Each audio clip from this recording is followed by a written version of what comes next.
What are the 6 most common beginner snatch mistakes? Why do most weightlifters never reach their full potential? And what are the most underrated accessory exercises for Olympic weightlifting? In episode 31 of the Last Set Best Set podcast, Coach Calvin and I dive deep answering these questions and more. And if you want your question answered on next week's episode, then make sure to leave a comment down below. Welcome back to the Last Set Best Set podcast. I am Coach Brian, the owner of Big Ben Strength, been teaching Olympic lifting for the last 11 years now. And I am Coach Calvin. I am current captain of Lindenwood University's Olympic weightlifting program, 2025 National University Champion, and a coach through Big Ben Strength. And today we're going to be answering some questions that you guys submitted to us, starting with question number 1. What are the 6 most common beginner snatch mistakes? So let's go ahead and just kick right off with this. So the first one that I find all the time is the start position in the snatch just being inconsistent or incorrect or both. So a good general rule of thumb for your start position in the snatch is that you generally want to have your feet in a position where you would feel powerful jumping from. You want to have the back of your shoulder, so the armpit, directly in line with the bar, and then your back set flat or arched as much as you possibly can. This generally is going to set up in a good spot where the bar is right over the slightly in front of the middle of the foot. You've got good mid-foot balance, and then you've got good posture in the upper back. And that's going to set you up so much better later on in the lift.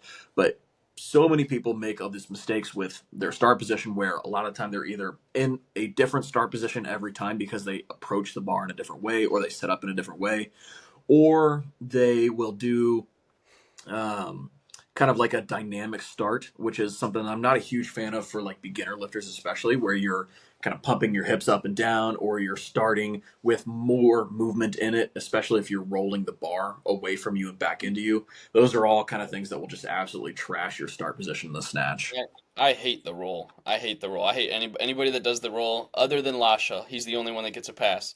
He gets a pass. The roll is awful, though. Do not do the roll. Yeah, I mean, and so here's why, right? A rolling start is going to put the bar in a different place every time that you do a lift, right? So you have to have your start position like dialed in, really consistent for that dynamic start, essentially for the rolling start to even have any sort of hope. But he has that dialed in because he's been doing weightlifting for over a decade. So, he's got some, and he's also the best of all time. So, He's also huge, and it's kind of hard for him to get into his start position. So I think the roll kind of assists him in getting into the proper start position, right, because of his giant belly in the way. because he's 9 feet tall. Yeah. So that is my number one like beginner snatch mistake that I just see people make a mistake on all the time is their start position. What's your next one? Yeah, so number 2 here is going to be rushing the first pull. So many people, once the bar breaks the floor, their position changes dramatically, where really it should just be essentially a pressing with the legs from the floor until the knee. It's more simple than it is complicated. Yeah. So many people are going to tip over, so their hips are going to rise early and their chest tips over.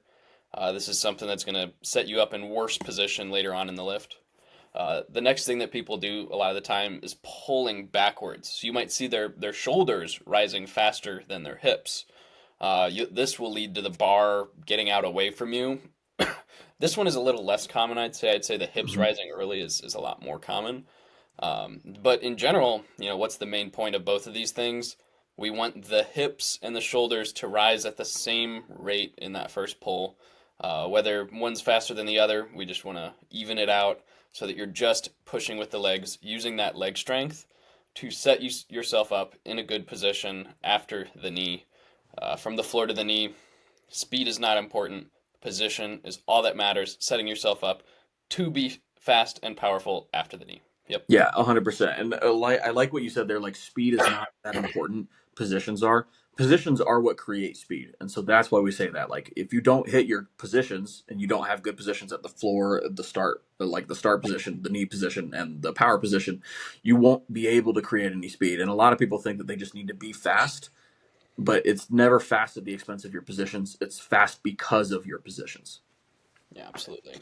All right, so the next mistake that I see people make in the snatch is Number 3 here is no training or confidence in the overhead squat. And so oftentimes that leads to powering everything. This is really common in CrossFitters, but it's really common in people who are learning the snatch in kind of a more strength and conditioning type setting, or with people who just don't have experienced coaches. You need to be really confident in the overhead squat. I think beginners need to do overhead squats a lot more than people show them doing. And that's a big reason why a lot of people are not confident catching snatches in the bottom of the squat. That's just what you have to do if you want to put up any big weight, right? We don't want to be limited by our pull height on this, especially not as a beginner. We have to be catching these in a full squat. And if you're not confident there, it's just not going to happen. People are like, how do I get faster into the bar? Well, you probably don't overhead squat more than you snatch. That's probably start there. That's a really good one. So that one absolutely drives me insane. Yeah, for sure. Number 4 for me is going to be grip width. So this is talking about usually people that are very new to weightlifting, beginners. A lot of the times they'll have too skinny of a grip width, and sometimes they'll have too wide. Usually you see too skinny, too narrow of hands on the bar when trying to snatch. A lot of the times this is because it's more comfortable overhead, it's more stable. Mm-hmm. And they might be afraid of, having the arms wider. It feels a lot less stable. So this is a bit of a give and take scenario with grip width. So the wider you are, the less mobility it takes to be in a really good position in the bottom of the overhead squat.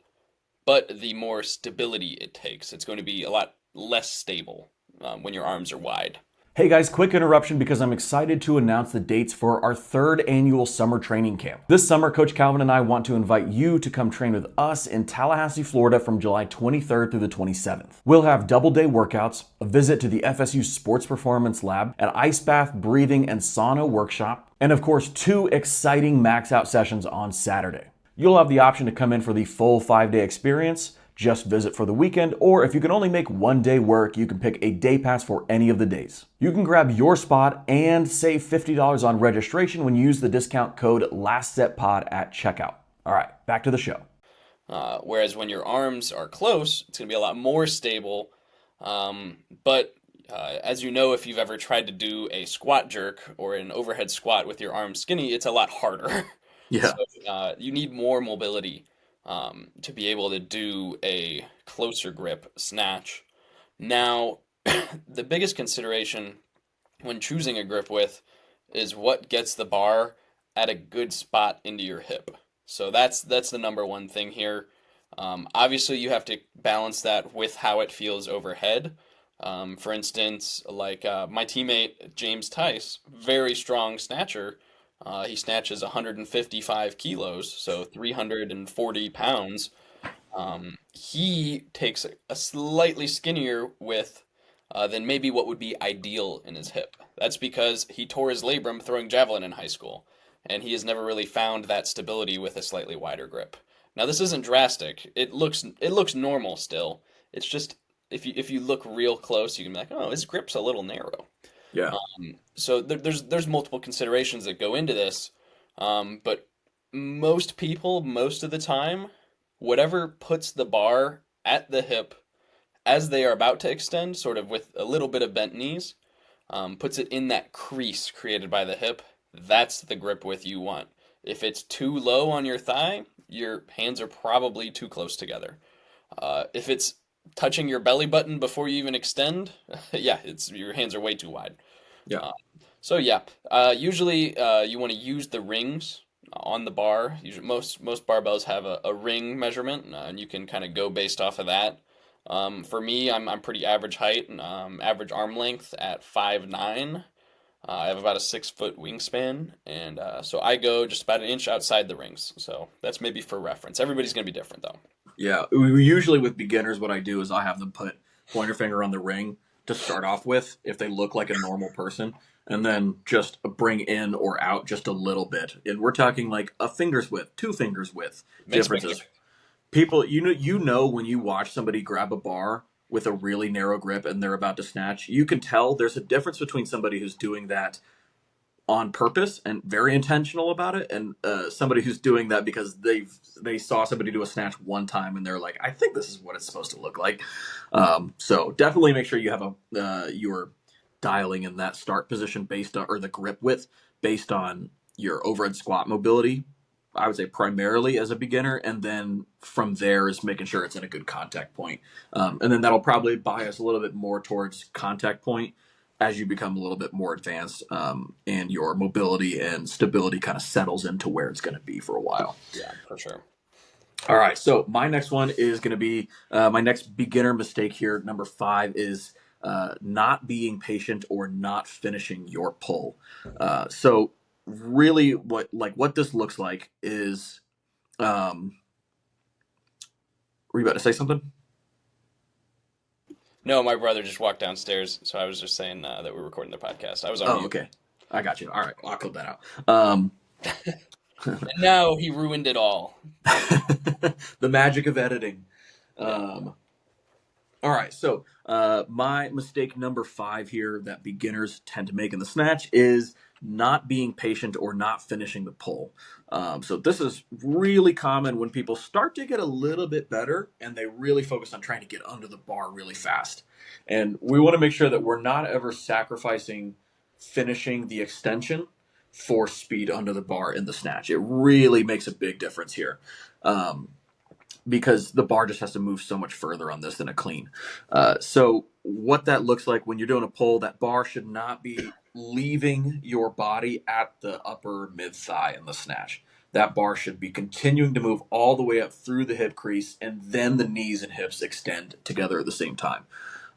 What a lot of the time people will do is they'll get that bar to like upper mid thigh, and then that bar will swing away as they're trying to get themselves under the bar.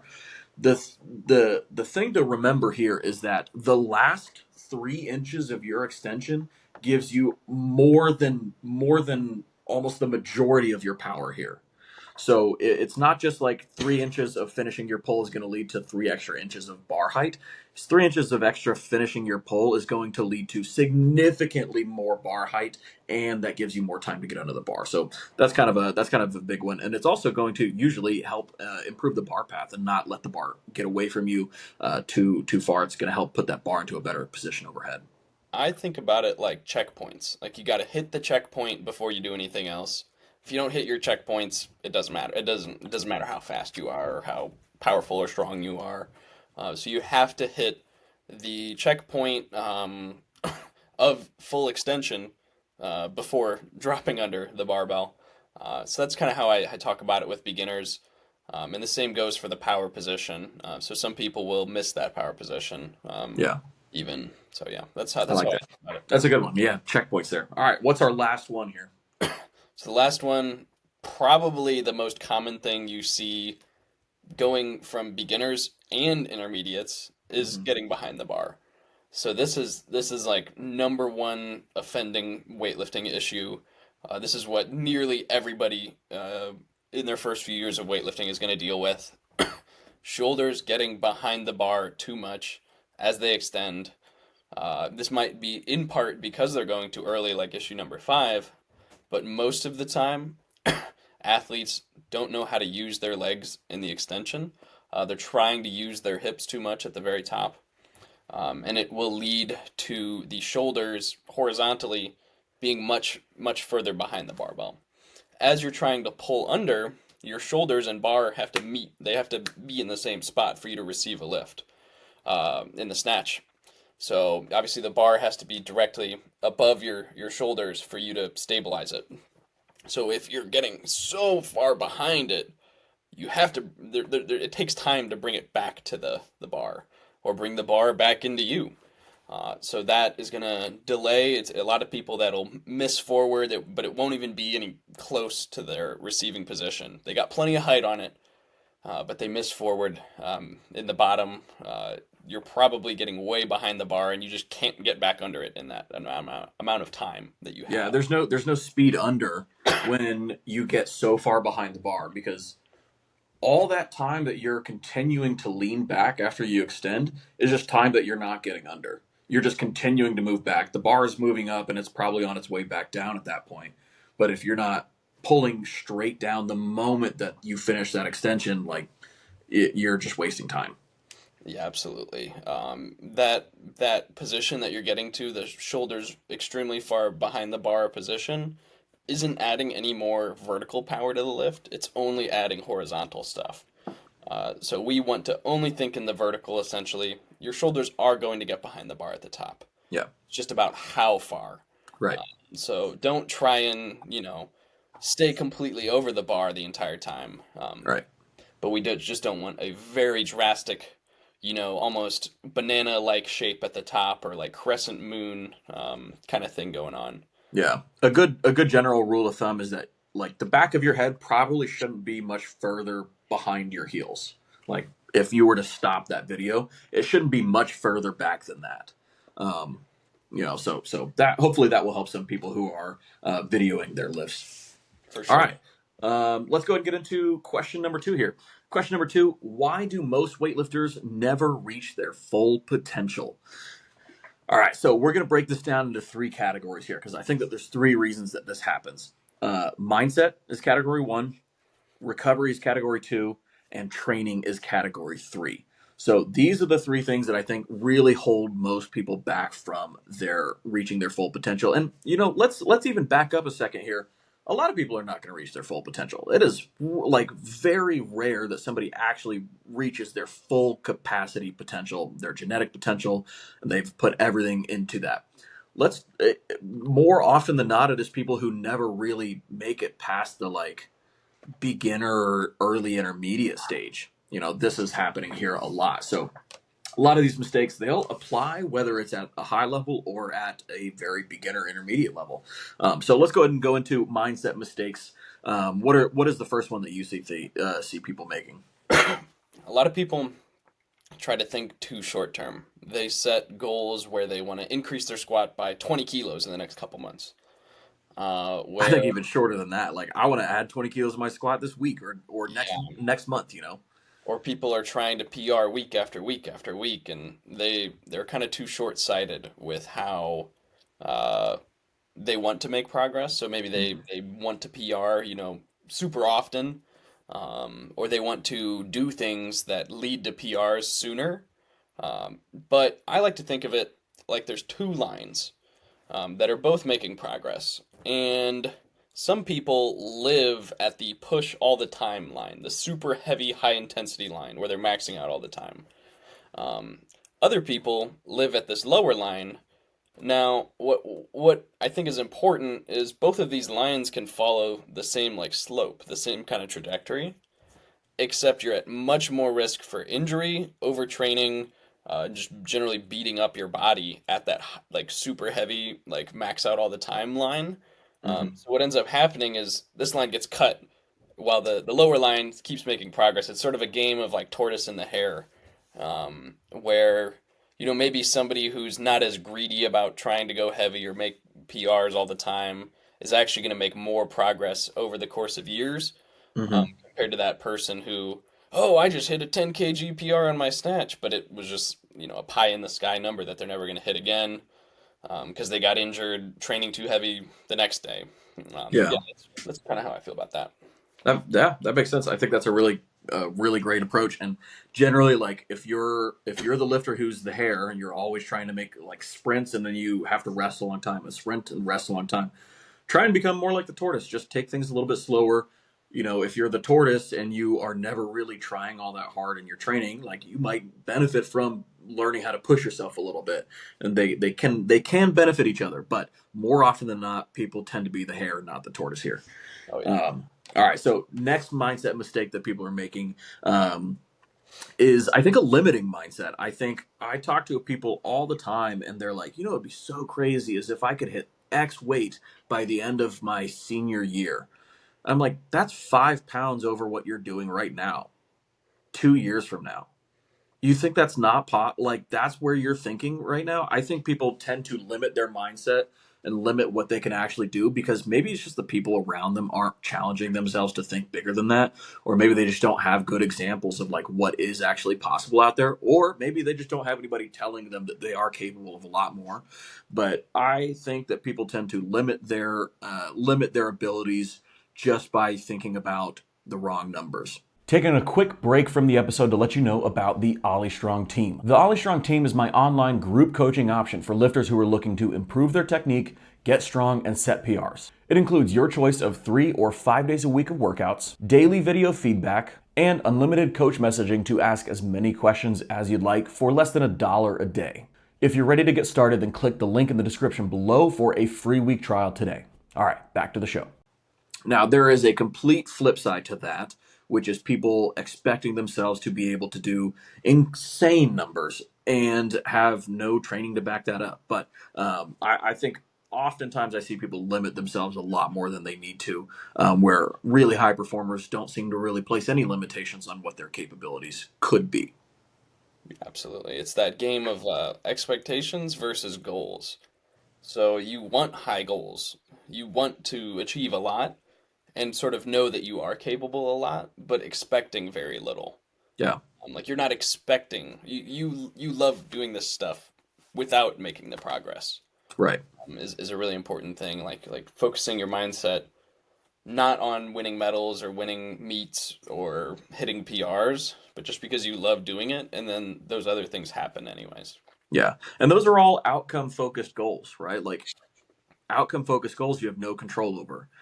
Input-focused goals you have 100% control over, right? So I think it's way better in general as a mindset thing to set your goals mostly on inputs rather than outcomes. Speaking of that, our next category, kind of on why weightlifters don't reach their potential, is recovery. So this is a huge source of input of the actual effort you're putting into getting better. More often than not, weightlifters have a lot to improve on in their recovery. What would you say kind of the first category of recovery is that people I think the first one is probably sleep. You can make an argument sleep or nutrition. It doesn't really matter. The argument doesn't matter. It's a fake argument. Sleep is so important. It is, I mean, I think most people, I'll go and say it just as recovery goes. I think one guy, John Bros, who's the coach of a Average Bros gym, big reason that I really got into weightlifting, maybe influenced me to max out way too much in my weightlifting career. But he had this great saying that said, if you want to be a really good weightlifter, you have to be a master of the mundane. Doing the boring stuff that nobody else wants to do will make you the better weightlifter, because everybody wants to train hard. Everybody wants to do that. Most people do not want to set a bedtime for themselves. Most people do not want to make sure that they are doing whatever they can to make sure that they're getting 8 to 10 hours of sleep every single night. Most people don't want to stop drinking caffeine after noon so that they can actually get a good restful night's sleep. Those are the things that most people don't want to do, but those are also the things that are easily able to separate you from the rest of weightlifters, right? Everybody wants to train hard, but nobody wants to do all the actual hard stuff that makes you feel like you're missing out on things a lot of the time. A lot of people too, they can kind of delusionally convince themselves that they don't need as much sleep. So you'll see oh, well, I got 5 hours of sleep and then hit a PR the next day. So I mean, I'm fine, dude. No, I mean, sleep kind of works in a more chronic way. So people will be fine if they get one bad night of sleep. But you add up bad nights of sleep every week for months and years, you're making much less progress than the person getting good nights of sleep. 100%.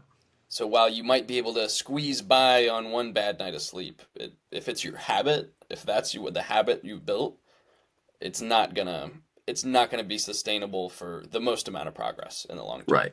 And I think it's also people talk about that as two pieces of evidence that line up together, right?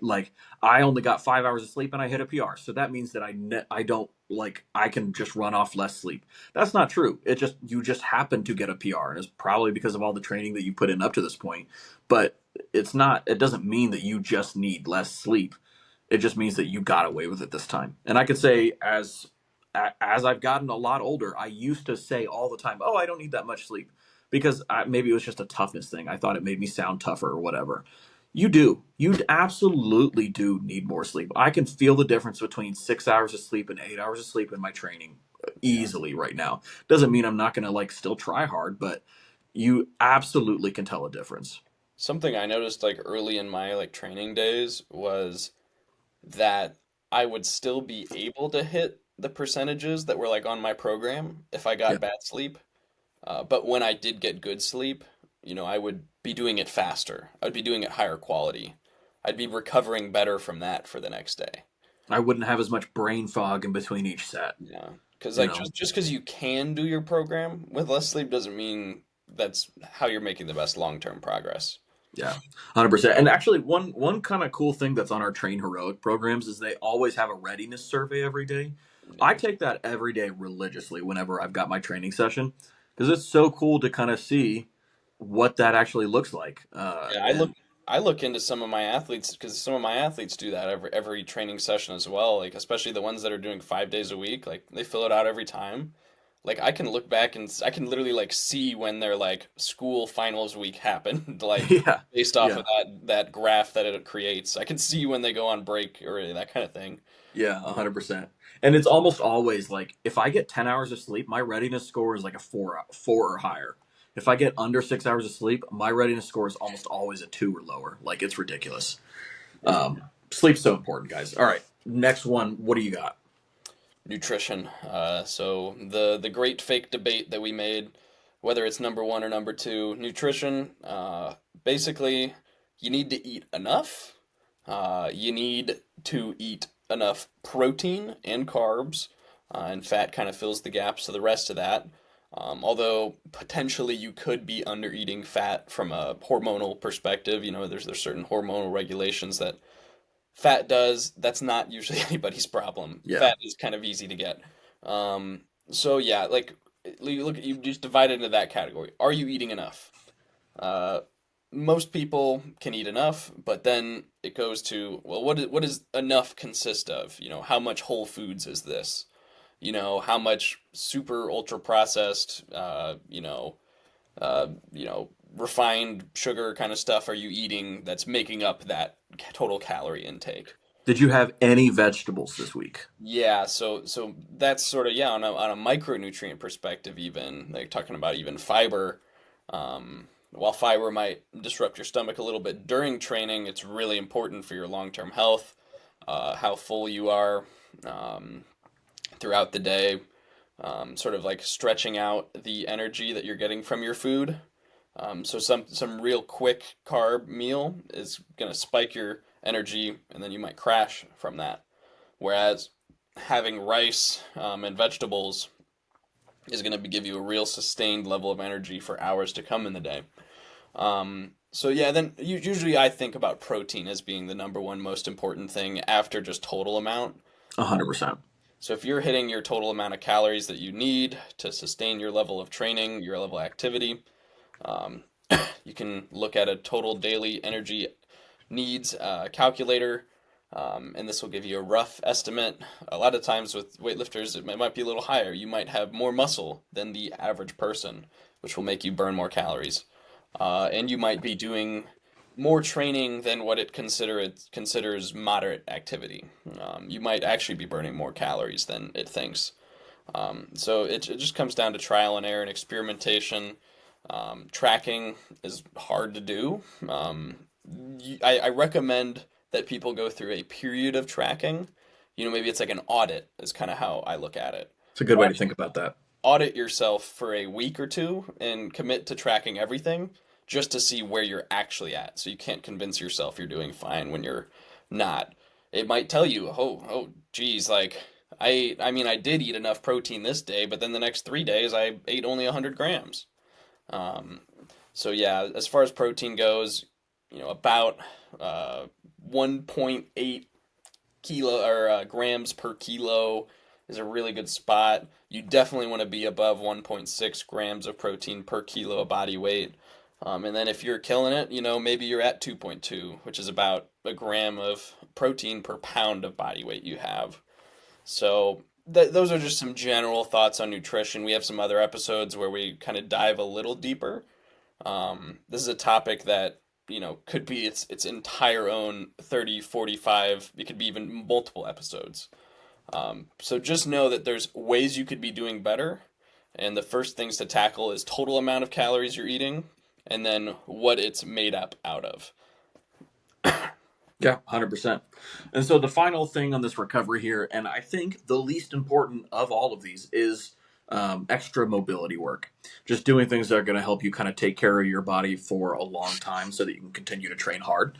And it's just stuff that nobody really wants to do. I get it. Like, it's hard to want to take a little bit of time, 5-10 minutes at the end of the day or the beginning of the day, and put together a stretching routine that you really like, or doing some stuff like, getting on a foam roller and cracking your back a couple times, and opening up your movement and doing some rotational work, and just things that weightlifters aren't generally doing but will help you feel a little bit better. And that's the thing. This is going to be something that isn't a magic bullet unless you are severe mobility restrictions.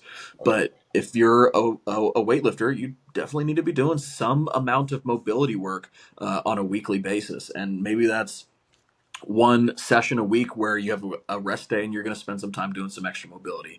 Or maybe it's a 5-minute couch stretch at the end of the day every day if you have really tight quads from all the squats that we do, right? Like, that kind of stuff is going to help push you just a little bit further and allow you to train a little harder and keep training for a little longer. So that is just as important here. But recovery really comes down to sleep and nutrition. So let's get into our last category here, and that is the training environment. So what's the first thing that you're thinking about here? Going off program. I think people, when they train, too often deviate from their program. Yeah. Now, a program is just a guideline. It really isn't meant to be followed exactly. Things will come up that affect the program.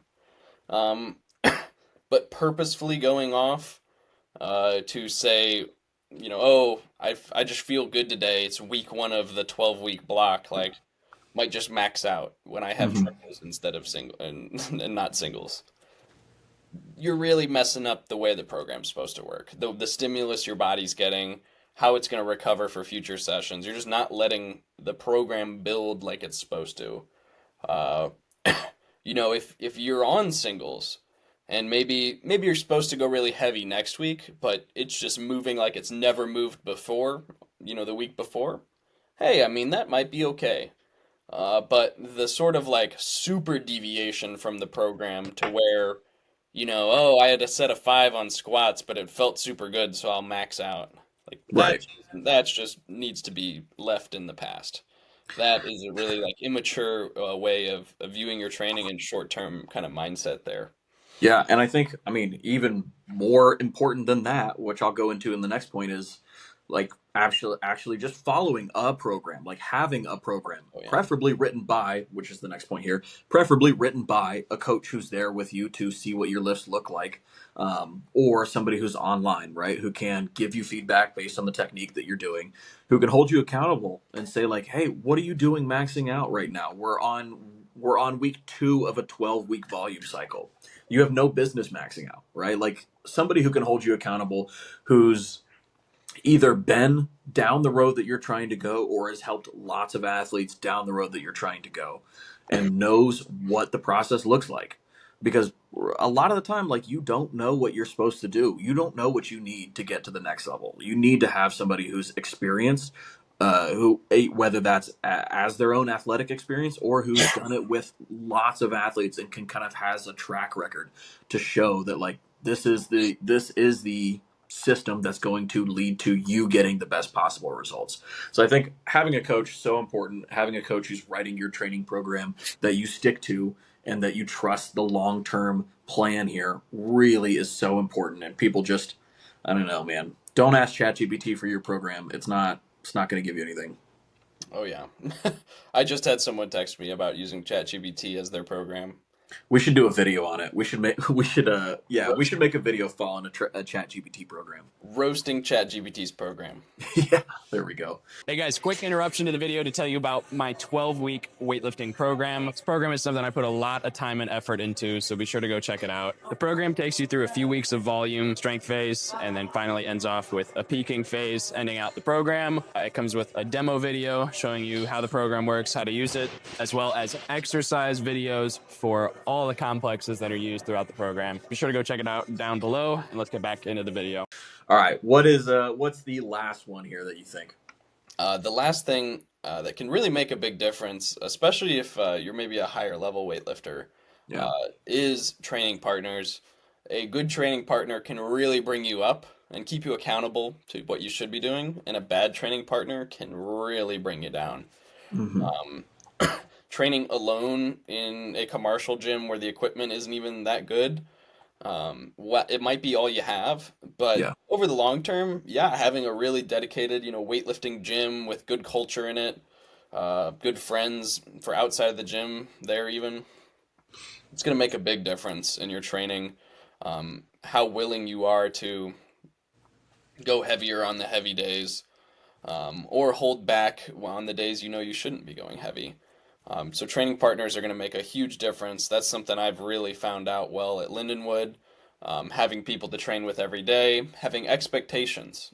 Other people have expectations of me to, do my accessories. How easy is it to skip your accessories when nobody else is doing them around you? That kind of thing. Whereas, if everybody's doing them, okay, yeah, I'll do them. Like, Yeah. Yeah. I'm not going to be the one person who's not doing them, Yeah, social kind of like environment for weightlifting can make a big difference depending on it being really good or really bad. Yeah. Absolutely. And I've got two things that I want to say on this because so my first coach, Penlay, he was very famous for saying, and he got a lot of shit for it. He said, I think having a good training partner is more important than having a good coach. I don't know whether I agree with him or not, but I think that you can get really far if you've got a great training partner. So I would highly recommend trying to find one or many in a team environment. I think it's great. And then two is a conversation that I had with Danny Camargo on one of our recent episodes of the podcast. I'll link that up here if you're watching on YouTube. And he said that weightlifting has changed a lot. One of the biggest changes that he's noticed is that it used to be that the goal of weightlifting was to get so good that you had to go somewhere else, that you had to leave the gym and team that you're in and go to somebody better, right? And that was back when they had the Olympic Training Center. He's talking about a lot of his time as an athlete was the goal is get good in your gym so that you leave and can level up your training environment, be around other people who are all the top dog in the gym, so that you are not the one pushing everybody else to be better, but that you're the one getting pushed to be better. And I think that's a really good insight from Danny. So I would recommend go check out that episode because it was really helpful for a lot of people that are trying to get to that next level in weightlifting. But yeah, I think that kind of wraps up our why most weightlifters never reach their full potential question. Do you have anything that you want to add into that? Yeah, so a big part of all of these things that we mentioned is the consistency of it. So if you're sleeping really good for 1 month, like that's great. You probably will make a lot of progress in that month. But if the other 11 months of the year are awful sleep, it doesn't really matter. Yeah. So finding some consistency, being less, swinging from one side of the pendulum to the other, as far as how locked in you are, is going to be really useful. So don't just try and lock in really hard for like the first couple weeks of the program and then let everything slip, Find the amount of, focus on sleep, the amount of focus on nutrition that is sustainable. Because, maybe tracking everything and only eating chicken and rice is not sustainable. It's not for me. I can tell you that. Yeah. Maybe it is for some people. Hampton Morris, great example. He can sustain that. And it does help him. But most of us Gen Pop or more regular athletes, aren't able to keep that kind of routine up. So you got to find out what's best for you and what you think you could do for the next year. What's the level of focus that you think you could hold over the next year? Yeah. And I think what you said there about the pendulum, like being way too far on one end versus another, I think that is probably one of the bigger killers of long-term progress is people just swinging from like so locked in all the time to not being able to just sustain that for more than 2 weeks at a time.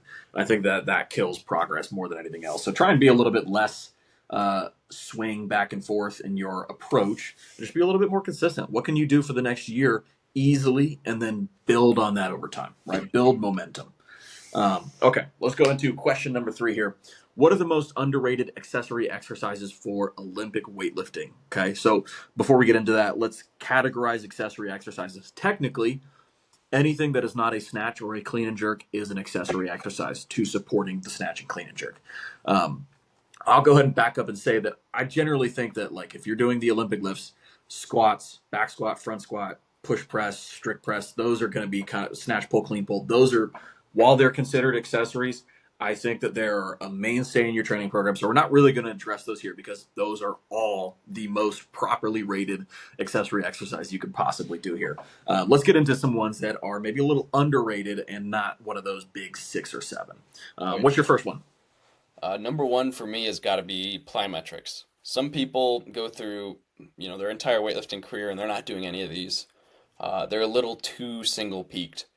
So when you're at maybe sort of an Olympian level, when you're, at such a high level and really your focus is just weightlifting, maybe you're peaking super hard for the Olympics, right? Or even, a national championship that you might win. Maybe there isn't as much room for this kind of training, but it's very much a great source of general prep. And we see a lot of good international lifters who are at that high level implement them as well. It's just another tool in our toolbox. It's not going to be the magic bullet. It's not going to be the key to increasing your snatch. It's just another aspect of training that you don't want to leave out. Same way if you're doing no mobility work, Okay, well, mobility, like we said, it's not the number one, thing that you need to focus on probably, but you should probably include it because it'll make you better in the long term. Yeah. That's how I feel about plyometrics. An interesting thing that I've been learning about lately is a little bit how we can classify them. So we have intensive, which are really intense plyometrics. And we have extensive, which are not as intense. So there's very low force outputs in the extensive. You can remember that intense is intensive. It's pretty easy to remember there. And then sort of another way that we can classify is through deep tier. So is this a really deep range of motion, like a full back squat, right? Or is this a really stiff motion, like pogo hops or sprinting, that kind of thing. So we can look at kind of the 4 quadrants that are created by that, and we realize maybe that for weightlifting, we spend a lot of time in the deep tier intensive kind of zone. That's kind of what a snatch or a heavy clean is. Maybe if we do power cleans, it's like a stiff tier intensive. Mm-hmm. But just as in weightlifting, we don't want to only be doing full clean and full snatch. We want to include power movements. The same goes for our accessory movements when we are looking at plyometrics. And also applying to the extensive side of things. We don't want to only be doing super intense high force output movements. We want to include less intense, more general prep, reactive, kind of like those movements that feel like just a reflex. Like you don't even have to really try hard to make it happen. Like a pogo hop is a stiff tier reactive or extensive kind of plyometric. So this might not feel like it's doing anything for your weightlifting, but it's probably going to help your tendon health in the long term by kind of hitting the full spectrum of things. You probably don't need to do deep tier intensive plyometrics like a depth squat jump. You probably don't need to be doing that. It's pretty similar to weightlifting, but doing a regular depth jump where you're pretty stiff, that's probably helpful. Doing pogo hops, like we talked about, that extensive stiff movement is also probably helpful. Or even doing, some more reactive deep tier stuff, some more extensive deep tier stuff. Like a frog hop is like you're in a deep squat, just kind of bouncing down there, barely getting off the ground, just letting the reflex, letting the tendon do the work that it wants to do. Again, not going to make a crazy difference in your weightlifting, most likely. Nobody's promising that. At least I'm not. But I think it will keep you healthy in the long term and help you be a more well-rounded athlete. Weightlifting probably doesn't last forever. When you are done weightlifting, you want to be able to go on a run. You want to be able to play golf. You want to be able to do lifelong activities once you're not competing in weightlifting or training it all the time, perhaps. Yeah. 100%. And we've been using more plyometrics in the team programs as well. And I've been finding that they're a pretty useful exercise, especially for a lot of our athletes who have not really ever done anything like this. We're seeing pretty easy progress here. And anytime that you can find some like low hanging fruit as far as progress goes, you probably want to try and take that. All right, so my next most underrated accessory exercise for Olympic weightlifting, I'm going to go with the snatch deadlift. So I have been learning a lot more. One, I found out that snatch deadlifts are kind of a controversial exercise, apparently. Some people treat them as if they're not really a strength exercise, which is kind of interesting. And then some people think that you just need to do snatch pulls because a snatch deadlift doesn't really have much carryover to the snatch. And to this I say, when athletes say that the snatch feels heavy off the floor, could it not be a good idea to get strong off the floor with perhaps a snatch deadlift? Now, there is absolutely a lot of merit into reminding athletes that the lift is always going to feel heavy off the floor. That's when it feels the heaviest. It will feel easier as you get closer to the hip because that's how it works. But you can still give lifters more confidence off the floor by letting them feel some heavier weights and getting used to pulling heavier weights with that snatch grip off the floor. And I think it's a really underrated accessory exercise or strength exercise. You know, we do in the same way that the front squat is a strength exercise that is specific to the clean, right? A overhead squat is a strength exercise specific to the snatch, but they're not as strength specific as a back squat is because we just can't use as much weight, right? The snatch deadlift is the same exact thing, right? It's the clean deadlift, but we can't use as much weight, but it's going to tax that upper back. You're going to work real hard to try and maintain your positions. Absolutely, it's going to have a ton of benefit and carry over to your snatch, and that's a lot more of a guarantee for sure. Yeah, something with snatch deadlift because it can be done so wrong Oh that yeah, it like has like no point. And the same yes. goes with a regular deadlift for weightlifting. I only ever use the clean deadlift, where you're maintaining much more clean-like positions, pushing with the Mhm. legs. Yeah, It's not like a conventional powerlifting deadlift where the right. goal is to lift as much weight as possible from the floor. Our goal is to hold positions. So you're probably not going to get a terrible amount higher than your one rep max snatch in a snatch deadlift with good positions. That's definitely something that limits most people's one rep max snatches. So there's definitely value in it. But you know, maybe if your max snatch is 100 kilos, the likelihood that you're getting much above, you know, maybe 115 or 120 with really good positions is probably pretty low. So Yeah, yeah, that's the main consideration I have is it's like usually people can clean deadlift quite a lot more than they can clean. It's you're a lot more advantaged in that position to make things happen.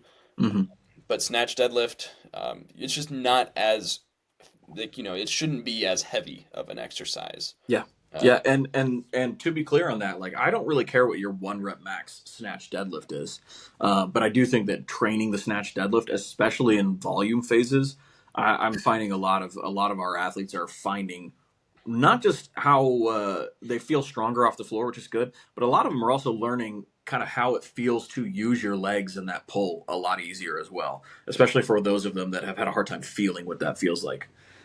So yeah, I think snatch deadlifts are a great one. I would like more people to experiment with those, yeah. but make sure to hold your positions. That otherwise it's useless. The next exercise that I think is pretty underrated, and I don't see a lot of weightlifters doing, at least not posting on Instagram, I guess, would be carries. So there's a lot of different ways you could go about this. People need to be doing some form of carry in their training. This is something like plyometrics. I think you should be doing at least one carry 1 day a week the whole year that you train. Through every phase that you're doing, whether it's a peak, whether it's volume phase. I'd say in volume phase, maybe even do them 3 or 4 times a week, maybe even Yeah, 5 times a week. But during the peak, maybe once. I think it's yeah. good to leave this kind of stuff in there year round, though, even if it's just once a week. There's a lot of different options that you could go about this. Like, what are some of your favorite ones to implement in training? So we're doing carries in our volume phase right now on the OlyStrong team 3 times a week. We're doing front rack carries once, overhead carries once and farmers carries once. But then the other one that I really like, and I think that this is an underrated one for sure, is the sandbag bear hug carry, right? A barrel shaped sandbag right in front of you. This is an interesting exercise because it seems to target wherever your weak link is, no matter what it is. So if you have a weak chest, or if you have a weak back, or if you have weak grip, you're going to feel it. A lot of people, though, are going to feel this in their lower back because a lot of the time that is their weak link, right? But you may also experience, like, you may be feeling your glutes or your hamstrings working really hard when you're doing bear hug carries, especially if you're doing really heavy ones. So I really like that, and it seems to be kind of a catch-all way to work on whatever your weakest link is, in almost every way. So that's pretty great. And then front rack carries with kettlebells, I really like. Even with a sandbag that forces you to hold your chest up really high, that's a gnarly carry exercise. And then I'm really enjoying single arm farmers carries right now on our team program. People are like saying that their obliques are sore, and they haven't really felt that in a long time. So if you're going pretty heavy on those are also great. I like those a lot. So the next exercise, the next underrated accessory exercise is bench press. So this might be controversial. A lot of weightlifters, they don't like doing the bench press. I think it's important. I think people that have good pressing strength are better weightlifters. Now, one thing from a health perspective, if you're cutting an entire range of motion out of your training, for instance, you're doing no pressing horizontally, you're missing out on, you're one, opening up your chances for injury. And then two, you're just missing out on strength gains that you could be making. You don't have to only vertical press. There's only so many vertical presses you can put in your program in a week. Adding in a horizontal one, whether it's dumbbell or barbell or whatever, is probably a good idea. Just not overdoing it to the point that you can barely snatch the next day because you went so hard on bench press and your chest is super sore. Right. I treat this like a normal strength lift, like I program for squats or, strict press. Like it's very similar. So Absolutely. not pushing And like crazy. We're still trying to be fresh. Yeah. and also, like, if you're not benching, you're getting no chest throughout your like at all. Like you got to be doing, like, I guess chest flies too, but like that is a huge muscle group around your shoulder that's not getting trained one bit. Oh yeah. Sounds like a bad idea. Definitely overhead stabilization. Bench press is great to use in people that are just relatively weak in the upper body. A lot of times, females tend to be weaker in the upper body compared to their lower body strength than males do. So that's something to use. Maybe if somebody has trouble, holding jerks, stabilizing jerks, that kind of thing, then a bench press can be a great option. Generally, if they use the bench press throughout their entire weightlifting career, they're gonna have more overhead stability. They're gonna have stronger jerks. I think it's not a good idea to just avoid it completely. 100%. All right, and then the last one here is jerk dips. I think jerk dips are a great exercise, and I wish more people did them. I think one thing that they really help a lot with for people is timing the dip and drive for the jerk. Really helpful for that. A lot of people rush the dip, and so they kind of initiate it too suddenly, and the bar breaks away from them and then lands back on them at the bottom of the dip as they're trying to change direction, which is a terrible idea. It does not help you. It feels terrible. Heavy jerk dips will, one, show you that you're doing that, and then make it really easy to correct that. So if you do a jerk dip and you don't time the dip of that well, then that bar is going to land on you, and you're just going to drop that bar. Like, it is, you're very likely not going to be able to hang on to it. It's going to rock you pretty hard. Doing jerk dips, especially heavier than what you can jerk, or in a complex of jerk dip, jerk dip, jerk, something like that. Really great for timing, holding positions. And if you're doing them heavy, it's also really great for just kind of getting a feel for what that's going to be like for when you eventually do jerk that weight one day. Oh yeah, for sure. I love putting in jerk dips just after jerks, a little bit heavier, kind of the same way I do snatch pulls or clean pulls. Yeah, lovely. All right, and so I think that wraps up that question right there. What are the most underrated accessory exercises for weightlifting? We're going to do a new segment. We're going to try this out. Calvin, I want to know, what do you have to rant about today? Yeah, I think the biggest thing on my mind that I've seen so much of lately is people complaining about the new bodyweight categories or changes that are happening to them. For instance, the 98 kilo class just got changed to the 94 kilo class, Hmm. kind of because of an Olympic thing. I see a lot of people like were up in arms in the USA Weightlifting comments, like mad at USA Weightlifting when USA Weightlifting just abides by Yeah, the IWF and IOC tell them. So really, you're mad at the International Weightlifting Federation, not at USA Weightlifting. But people just right, seem to not get that. They're crazy mad about USAW, even though they don't. They just got to do what right. they're told. I guarantee you, USAW is mad about this too. I guarantee it. Yeah, I mean, especially just what was it, 5 or 6 weeks out from our national championships, changing the body weight categories that already had to get changed. Um, And qualifying totals and A and B standards oh yeah. and all of the things that it affects, It's, more work for everyone at this point. Now, the reason that happened, of course, is because the International Weightlifting Federation wanted more spots for Olympic participation in the Los Angeles Games in 2028. So they decided by going from 10 weight classes to 8 weight classes, perhaps the IOC would let them include all 8, and not 5 out of 10 like was at Paris. Um, that didn't work. The IOC said, nope, you still just get 50 athletes per gender. So basically, 5 weight classes of 10 people each. So the International Weightlifting Federation was like, oh, shoot, well, looks like our categories don't really divide well evenly into 5. There should have been some forethought into this. Um, and there was a 24 kilo gap, I believe, between 98 kilos and the 79 kilos. Nope, wait. My math is wrong there. But through 2 classes, like the best way you could cut it up is there was a 24 kilo gap between 2 different weight classes.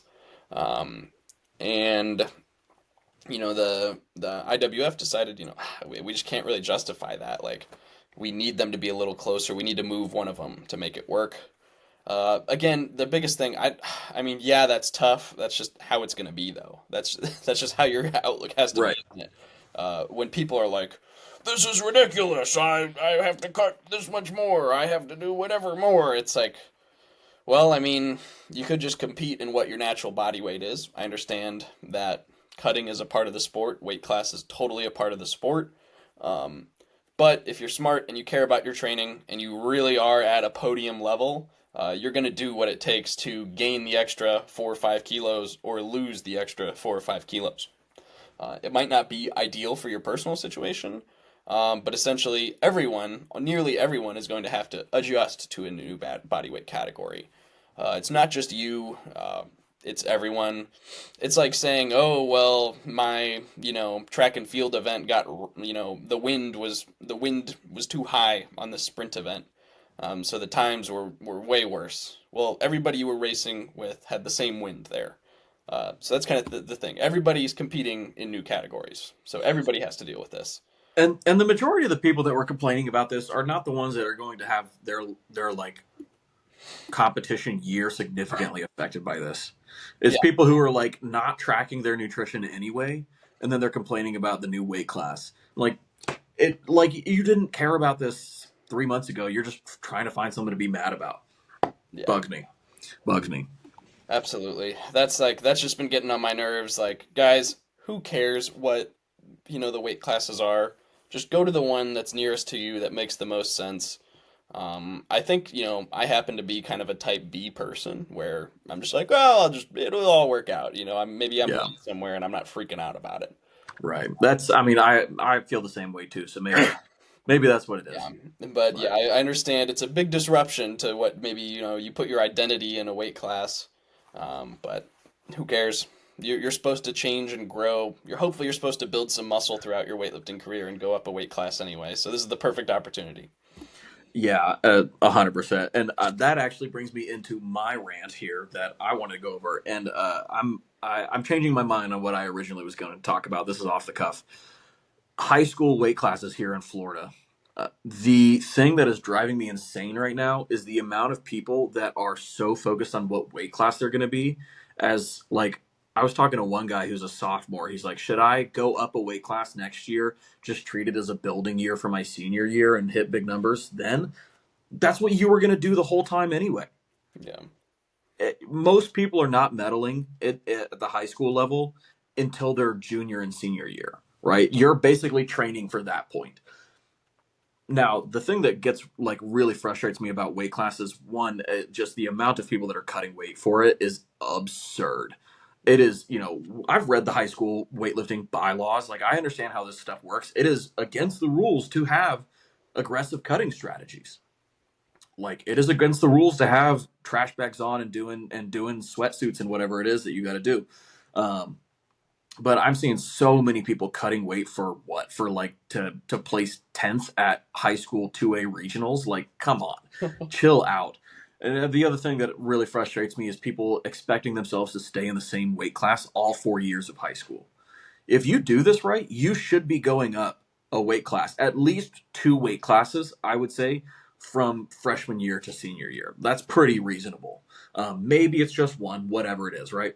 But you should generally plan on going up a weight class. Stop looking at what the people in the next weight class ahead of you are doing and worrying that you're not going to be able to hit those numbers. So you just don't go up a weight class at all. Instead you're over here cutting like 10, 11, 12 pounds to get to that same weight class that you've been in for the last 3 years so that you can still just not do all that well because you cut so much weight, you lost all your strength, I think way more people need to just be okay with going up a weight class every other year or so and getting strong, building muscle. Like, you're the only thing that's guaranteed if you gain weight and get stronger and build more muscle is that you're going to be able to put up bigger lifts. That's the whole goal. That's what we're here to do. I stop cutting yourself short and keeping yourself in too light of a weight class for results that you don't even know that's going to happen anyway, right? When I got to Lindenwood my freshman year, when I started weightlifting, I weighed 75 kilos. I weigh like 93 kilos in the morning now. Yeah. Like I was like 75, like soaking wet mid-training session, like middle of the day. So that's like nearly 20 kilos gained. And you know how much more I've put on my total as a result of that? Like, it's just part of life. Even at 19, 20 years old, I'm still going up weight classes. If you're in high school, dude, you need to be Yeah. going up. You might even go up 2 during the school year, like. Right. I mean, out of high school, like when I graduated high school, I was 75 kilos, 165-ish pounds. Yeah. And now I'm 100 kilos, 220-ish pounds. That happened after I was in high school. And I wasn't weightlifting at all when I was in high school. So if I was, I would be holding myself back so much and probably limiting a lot of just like my natural growth that I would have had by cutting weight all the time like that. I think it's just absurd. And I think these guys are like kind of missing the forest for the trees here. They're keeping themselves weaker by trying to stay in a weight class that they'll be more competitive in, and not putting the lifts that they actually probably could put up. Comes back to the short-term mindset we mentioned earlier in the episode. Like, Yeah. do you want to do better at, it's hilarious to me, if it's like some little Florida high school, like even like district or regional meet, or do you want to do better at the state meet, or even better at the state meet next year? Like, what do you want to do better at? Well, because if you're gonna make a sacrifice now, that's gonna hurt you in the future too. It's always easier to keep cutting to that low weight class than to take a middle meet, where you're gonna be a middle body weight. You might not be a filled out. You're not gonna be able to go from filled out one class to filled out the next in just one meet. That goes for national meets too. So, for instance, I competed at 81 kilos, a very full 81 kilos, in March of 2024 at the Arnold. That summer, 3, 4 months later, I competed as an 89. I weighed 85. I weighed in at 85.5. So I really hadn't gained that much weight, compared to really, but weighing 83 in the morning, going into the Arnold. But that meet, my total didn't go up. I didn't have the best meet ever at that meet, competition wise. But what happened at AO finals at the end of that year, 6 months later, I was a filled out 89.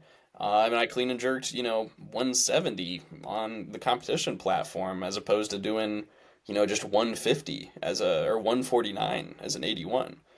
So taking that kind of middle zone meet, in between two, where you're a middle weight class, is super important. You don't have to be a filled out weight class if you show up to a meet. Yeah, 100%. That's great. All right, that's our rant portion of this. What should we rant about next week? Please let us know if you made it this far. And we'll go and wrap this up by saying, where can people find you, Calvin? At Calvin Lackey, 81 kg. And you guys can find me at Big Ben Strength on all the platforms. And make sure to check out our camp. Our training camp is coming up July 23rd through the 27th in Tallahassee, Florida. You can find the link down for that in the description below. We'll catch you guys next week. Bye.